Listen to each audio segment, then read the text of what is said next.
Wiz Khalifa with Kush+OJ 2. Depending on when this gets posted, if 420 has either not happened yet or it's already happened, in which case, smoke them if you got them. It has been well over a decade since the original Kush+OJ mixtape, which is a classic. I think anyway. I think it's a modern classic. I mean, not just for the holiday 420, but I do think it's a classic of just like stoner hip hop at large. I think Wiz Khalifa really, he had already done several mixtapes by this point, but I do think with Kush+OJ really stands above the rest for that time. This came out before Rolling Papers and all that. So now we have Kush+OJ Part 2, and just like a classic stoner, Wiz is like a decade late in delivering this. But you know what? We got it.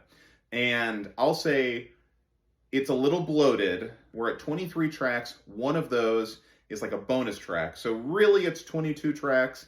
And I don't think Kush+OJ Part 2 really hits its groove until we get to about a third of the way in the record with What's Happening, which, great track. I love that. And then from that point, we get Red Eye, My Influence right after that too, which those two tracks, Red Eye and My Influence, those were made for the Blunt rotation. So you can just add those to the playlist.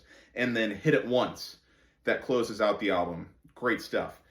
Lot of really good features on the record. Larry June is incredible, and he does, you kind of hear him coming in and out of the track, sort of doing these interludes somewhat throughout the album, and that's good. But he's also featured on a track. Currency, longtime Wiz Khalifa collaborator, he sounds great as well. There are several others too, but some of the features at the top of the record from OT Genesis, from Gunna, I'm gonna be honest, didn't really do much for me. Anyway, I really had fun with Kush+OJ Part 2. I love the first one, but still, this is good. And according to Wiz Khalifa, we'll get the third installment about 10 years from now. So stick around for that. Anyway,